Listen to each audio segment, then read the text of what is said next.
Assalamualaikum warahmatullahi wabarakatuh. Innal hamdalillah nahmaduhu wa nasta'inuhu wa nastaghfiruh wa na'udzu bihi min shururi anfusina wa sayyiati a'malina. May yahdihillahu fala mudilla lahu wa may yudlil fala hadiya lahu. Wa asyhadu an la ilaha illallah wahdahu la syarika lahu wa asyhadu anna Muhammadan 'abduhu wa rasuluhu la nabiyya ba'da. Allahumma shalli wa sallim ala Muhammad wa ala alihi wa sahbihi wa mawala. Amma ba'du, ma'asyiral muslimin rahimakumullah. Alhamdulillah, saat ini kita berada di masjid ini untuk mengingat Allah secara sempurna, baik dengan hati, lisan maupun anggota tubuh kita.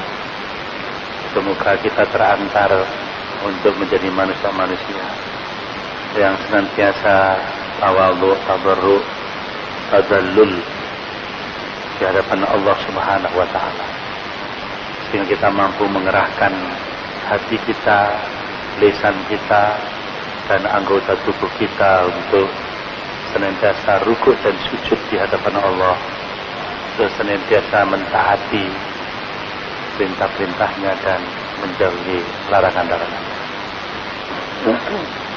Hadirin yang dirahmati Allah, maaf sedikit terganggu suaranya.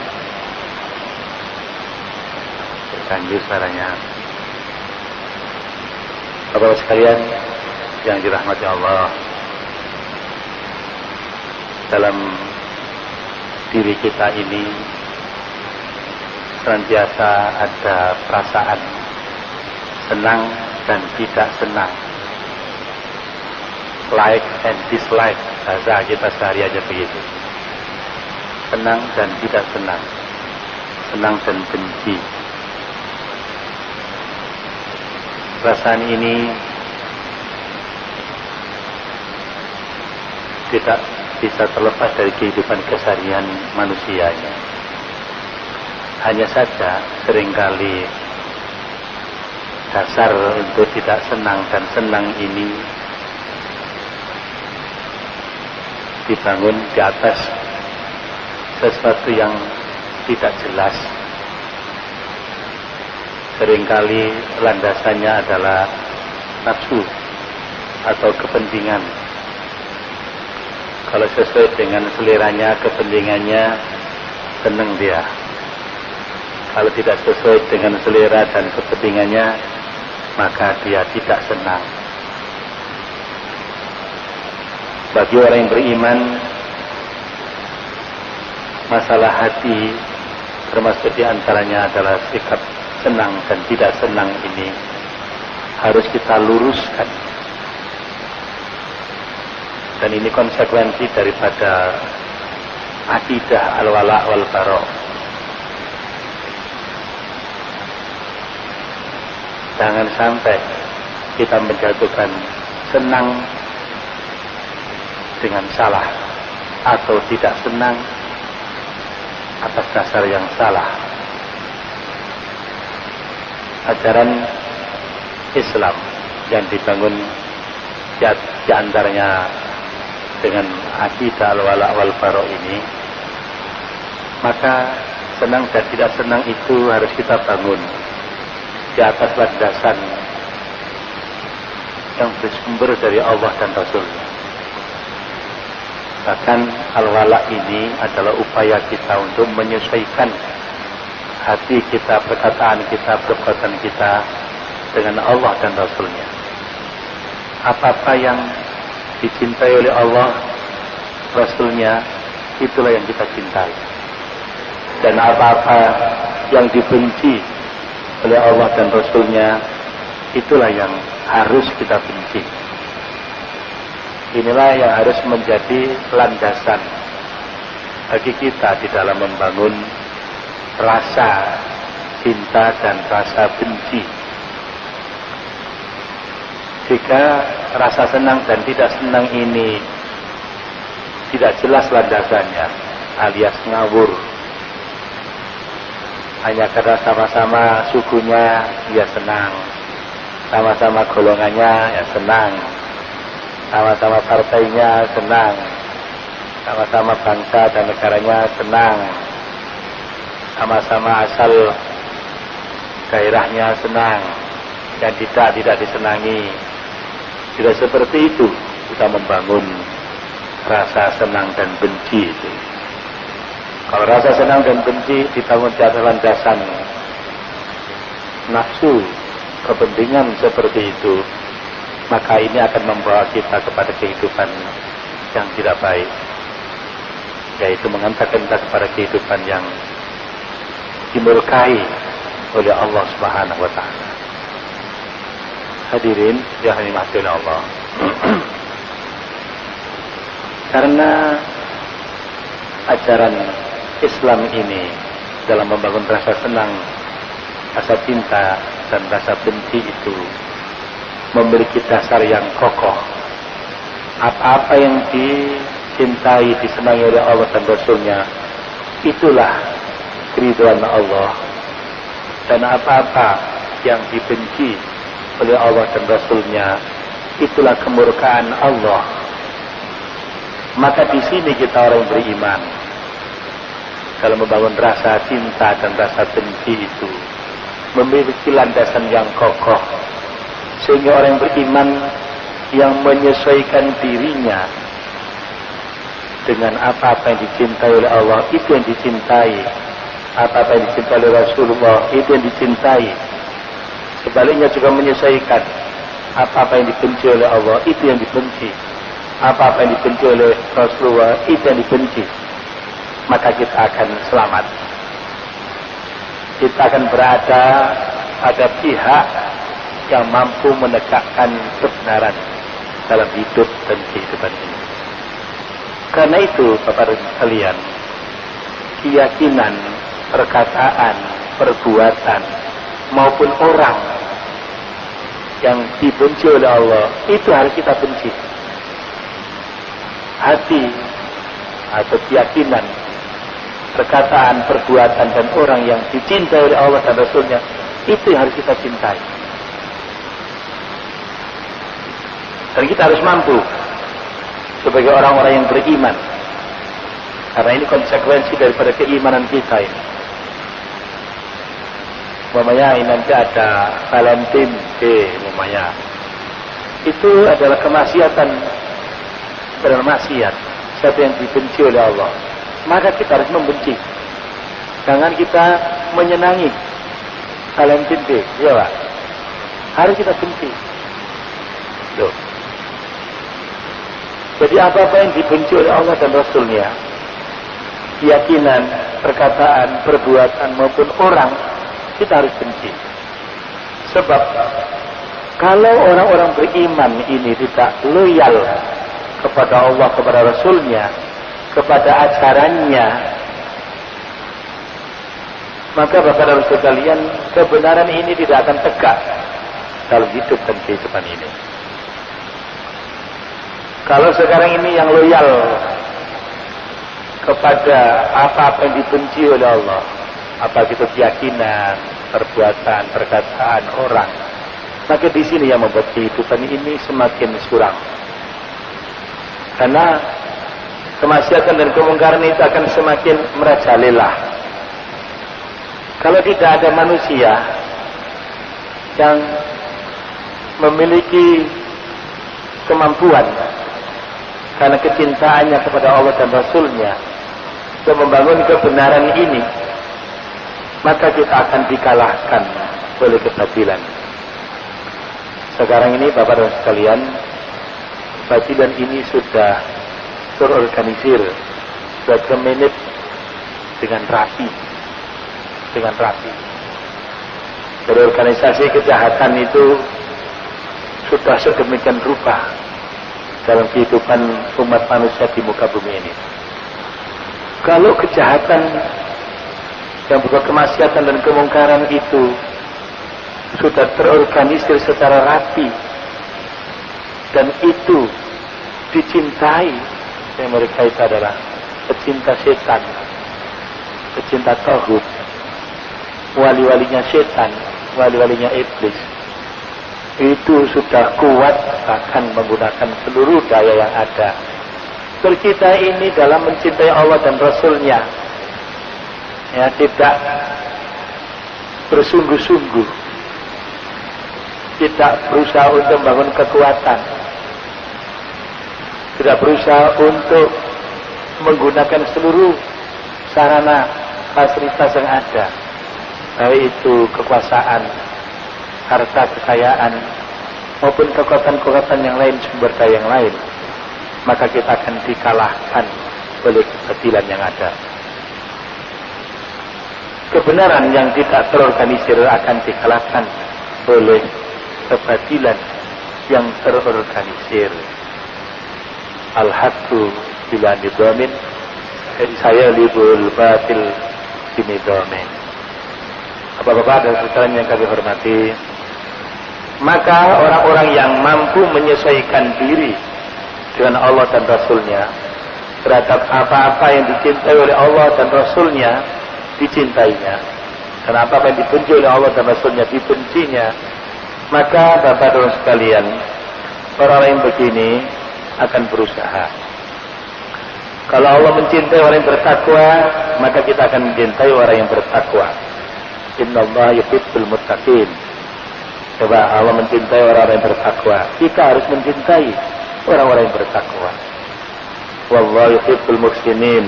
Kalau kita membaca Al-Quran ini, banyak ayat-ayat seperti ini. Dan Allah mencintai orang-orang yang berbuat baik. Wallahu yuhibbus sabirin.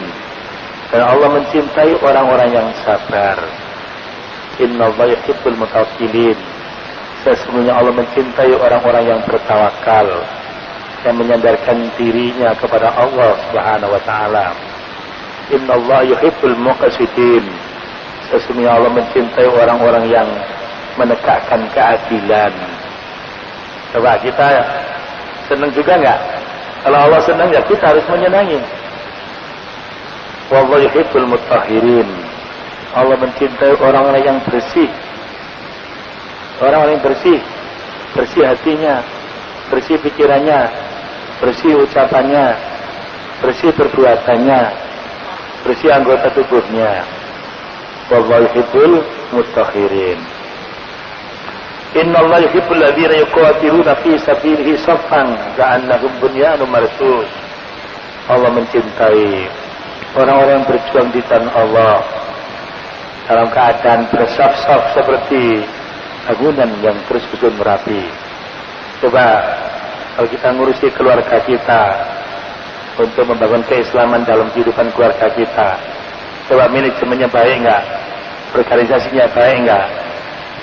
Kalau kita mencintai Allah, mestinya kita mencintai perusahaan kehidupan keluarga kita ini dengan baik, dengan rapi. Coba orang-orang Islam dalam mengurusi yayasannya, coba lembaga-lembaga Islam, yayasan-yayasan Islam ini sudah diorganisir, dimanage secara baik enggak? Sofan ka'andahum bunyanun marsus, tersusun rapi, bangunan yang tersusun rapi, atau manajemennya, organisasinya masih harut-marut? Padahal Allah mencintai yang rapi, yang terorganisir, yang termanage. Coba, bagaimana ormas Islam, partai Islam, parpol Islam? Coba kita lihat organisasinya, manajemennya. Padahal Allah mencintai orang yang berjuang di jalan Allah ini, ya, tersusun rapi, terorganisir dengan baik, termanage dengan baik.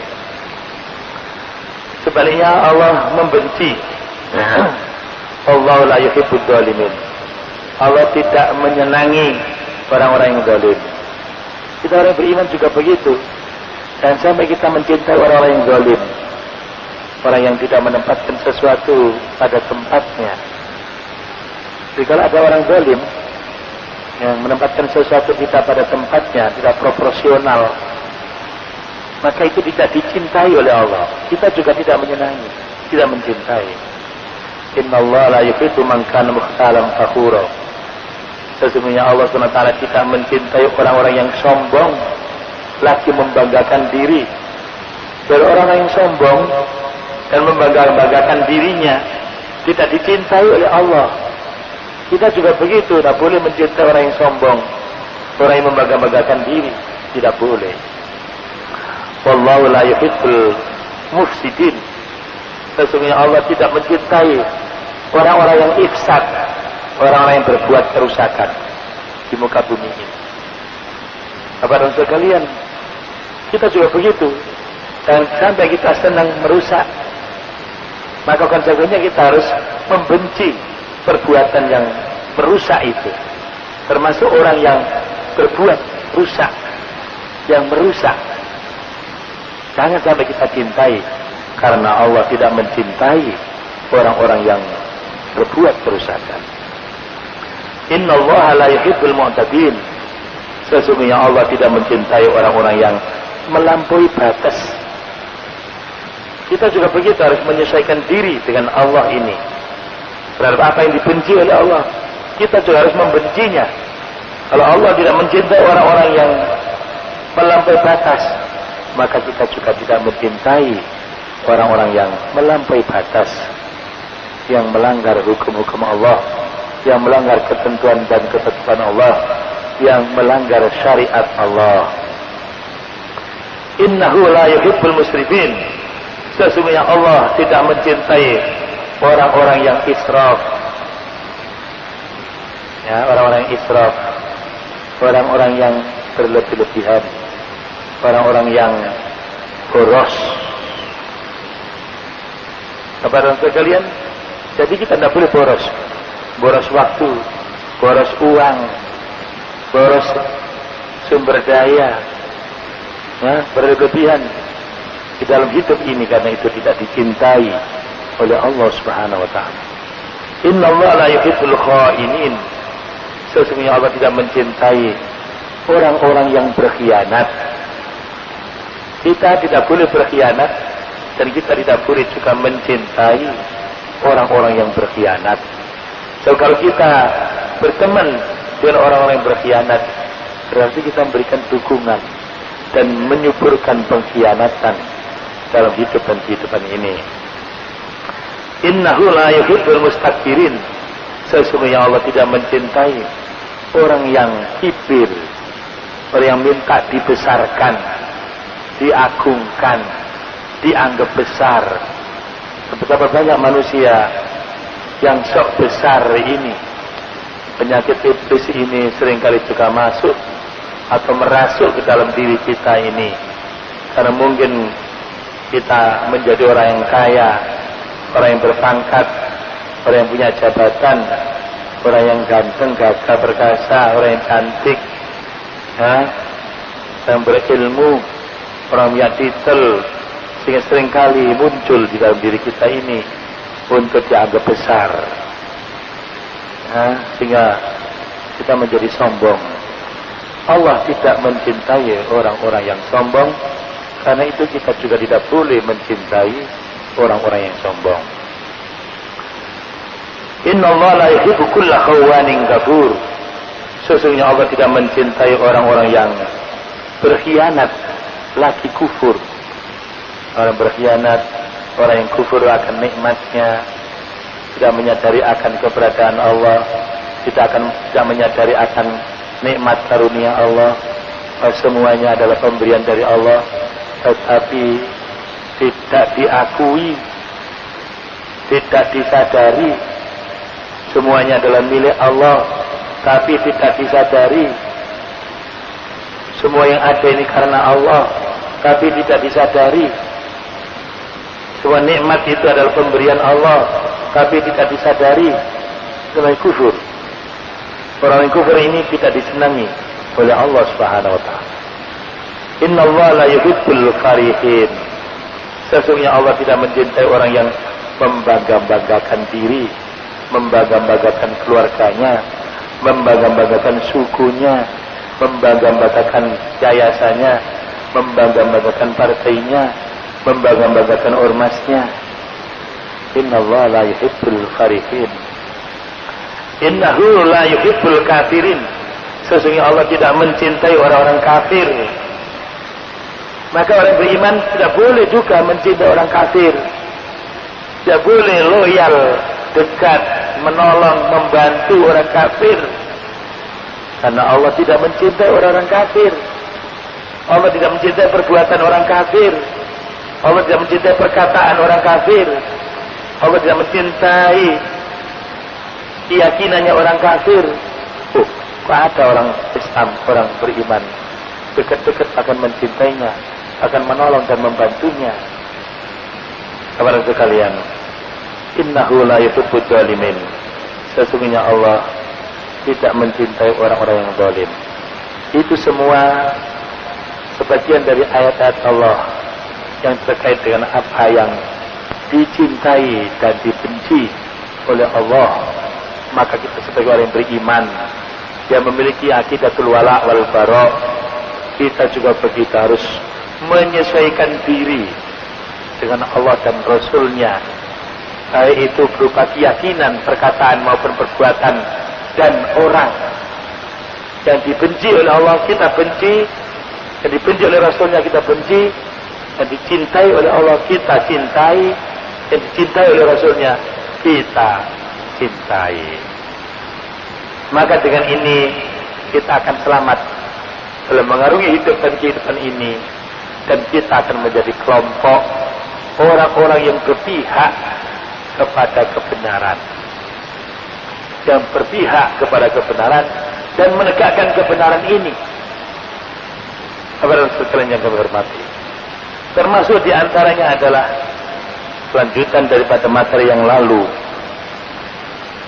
Nah, kita bacakan ayat-ayat Allah yang terkait dengan larangan rambu-rambu yang diberikan oleh Allah, kaitannya dengan positioning orang-orang yang beriman itu, bahwa orang-orang beriman itu tidak mungkin bersama-sama orang-orang kafir, orang-orang musyrik, orang-orang fasik, orang-orang mulhid dalam mengarungi hidup dan kehidupannya ini, dalam membangun hidup dan kehidupannya ini.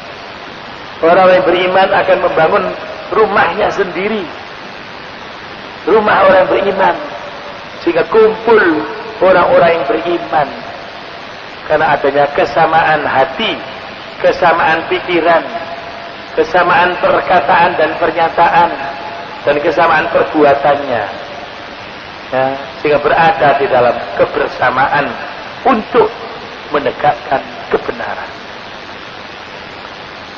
Kepada sekalian, dalam hidup dan kehidupan ini memang Allah menciptakan pasangan-pasangannya.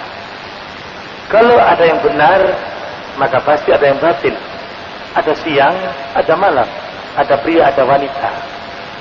Akan kita lihat saja sepak bola itu, kalau tidak ada lawan tandingnya, enggak menarik. Coba nggak enak ditonton. Dunia ini adalah lapangan pertandingan antara iblis yang diusir dari surga dengan Adam dan Hawa, yang diturunkan juga dari surga agar bertobat di muka bumi ini. Maka tobatnya harus berhadapan dengan iblis dan anak cucunya setan, baik setan dalam bentuk jin maupun setan dalam bentuk manusia. Jadi sepanjang hayat di kandung badan ini, Allah ingin melihat kita ini. Kita ini loh, di front yang mana, di pihak yang mana, di kelompok yang mana, di pihak yang benar atau di pihak yang batil, atau di pihak yang abu-abu, tidak jelas. Seringkali dengan dalih keamanan, kebersamaan, kita memilih yang abu-abu. Kita memilih apa? Abu-abu, nggak jelas. Seperti ini di negeri kita ini seringkali demi keamanan kita ini ya foto-foto lah. Nah, foto-foto kepingin ke surga, gitu lah. Orang Kristen, orang Hindu, orang Buddha, orang apa, orang Islam, sama-sama ingin ke surga. Bayangkan Pak, ini namanya mengaburkan. Ini namanya kita tidak punya pendirian. Ini namanya kita tidak punya prinsip. Kalau semua agama itu baik, kalau semua agama itu menuju ke surga, ada nggak Pak yang ngajarkan seperti itu Pak? Ini berbahaya. Itu yang membuat kita itu tidak jelas prinsipnya. Kalau orang tidak punya prinsip, maka tidak punya karakter. Kalau bangsa itu tidak punya prinsip, maka dia tidak punya karakter. Tidak jelas identitasnya. Maka akan hilang kewibawaannya, maka hilang kepemimpinannya, hilang jati dirinya. Maka dia akan mudah terjajah. Rock ikut rock, apa bigdan ikut bigdan, rambut dikuncir ikut dikuncir, ya Pak. Telinga ditindih ikut apa? Ditindih. Kenapa? Karena orang yang tidak punya prinsip itu, Bapak dan sekalian, itu akan mudah dipengaruhi, akan mudah menjadi pengekor follower, akan mudah dijajah, akan mudah dikuasai. Artinya kita tidak akan memiliki kemerdekaan yang hakiki.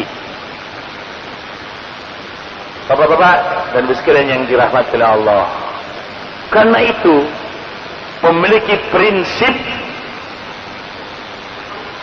itu penting. Sekaligus prinsip itu harus benar dan dibangun di atas landasan kebenaran.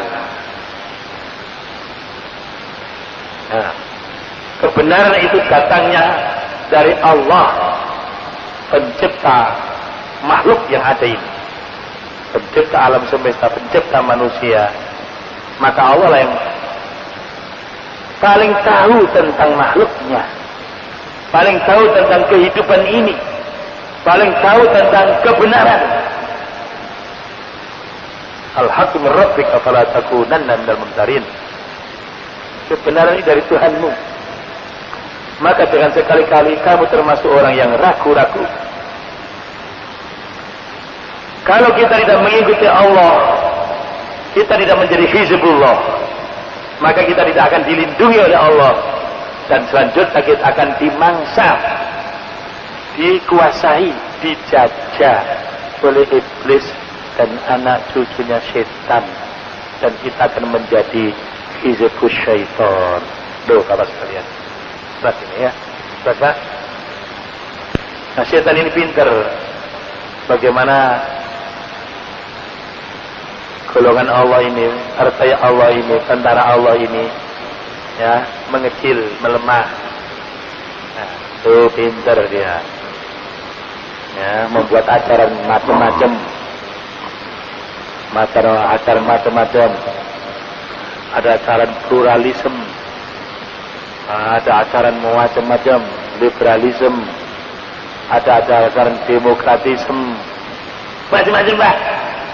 Dan kita sudah terjebak di sana semua, hampir-hampir, sehingga kita kehilangan prinsip, sehingga sulit bangsa ini menegakkan kebenaran, menegakkan keadilan, menegakkan rasa tanggung jawab, menegakkan kejujuran. Kenapa bangsa ini berat? Kenapa pemerintah ini berat untuk menegakkan yang baik-baik, yang benar itu? Karena kita kehilangan jati diri, karena kehilangan prinsip, karena sejak awal tidak diperjelas kita ini menjadi hizbullah atau hizbus syaitan. Kita ini mau memperjuangkan Islam atau bukan? Kita mau beribadah kepada Allah atau beribadah kepada selain Allah?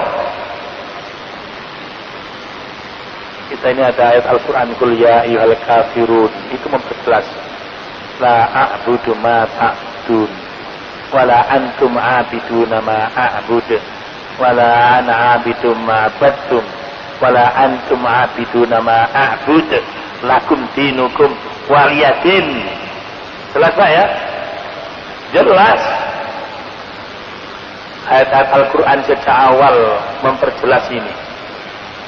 Nah, kala Al-Alaq yang turun kali pertama kepada Muhammad Rasulullah SAW. Kalla la tuti'hu wasjud waqtarib. Sekali-kali tidak. Jangan kamu taat padanya, taat pada Abu Jahal CS lu. Wasjud, sujudlah, waqtarib, dekatkan dirimu pada Allah. Sudah seperti itu, Pak. Dalam surat Al-Qalam Allah juga berfirman, fala tuti'il mukadzibin waddu law tudhinu fayudhinun wala tuti' kulla halakin mahin hammazim masya'in binamim manna'in lil khairi mu'tadin atim. Kata Al-Quran kita juga dilarang untuk mengikuti mereka itu, konjanya iblis, konjanya setan itu, konjanya tauhid itu. Sudah begitu, Pak. Tak boleh mengikuti. Surat berikutnya yang turun pada Nabi, surat Al-Muzammil, wahjurhum hajran jamila. Hindari mereka, tinggalkan mereka dengan cara yang baik. Dalam surat Al-Mudaththir ayat yang turun berikutnya lagi, warrujiza fahjur, terhadap rijis, penyembahan berhala, perbuatan kotor dan seterusnya, fahjur, hindari, tinggalkan. Jelas, ini ayat-ayat awal yang turun kepada Nabi.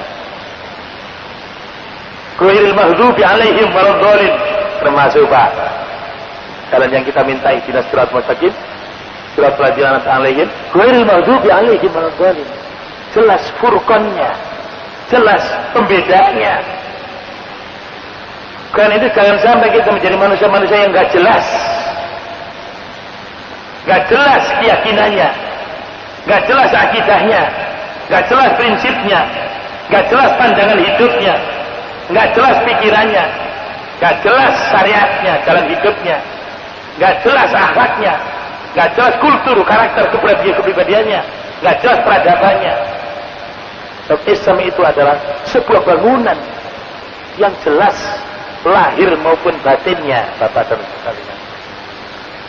Nah, kalau kita ini kemudian dibuat tidak jelas, itu adalah strategi mereka, makar mereka, agar pengikut setan ini bertambah besar, sedangkan pengikut Allah menjadi berkurang. Makar mereka.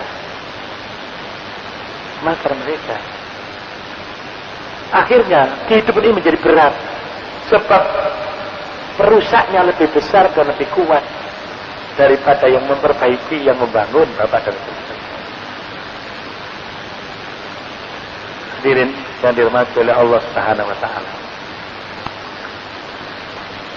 Masih pengantar sudah habis. Ya, ini mempertegas keberpihakan kita kepada Allah dan Rasulnya. Assalam. Moga Bapak, ya, silakan.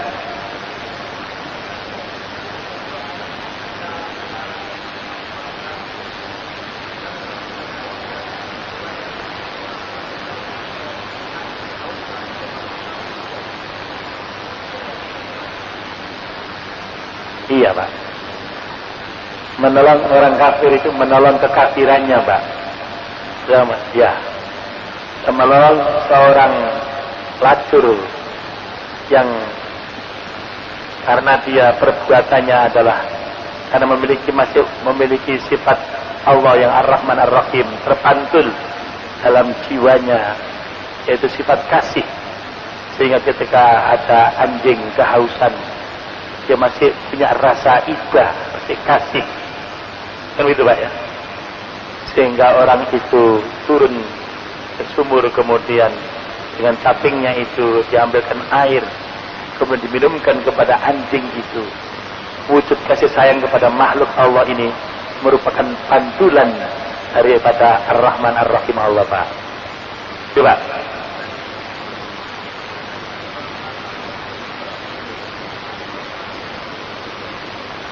Ya, orang kafir yang kena musibah, kita ini disuruh juga memiliki sifat-sifat Allah. Kalau Ar-Rahman itu adalah sifat Allah yang menunjukkan rahmatnya kepada semuanya, baik itu orang Islam maupun bukan orang Islam, manusia atau bukan manusia. Karena itu juga kita harus memiliki sifat Rahman Allah ini, Pak. Sedangkan Allah juga memiliki sifat Ar-Rahim.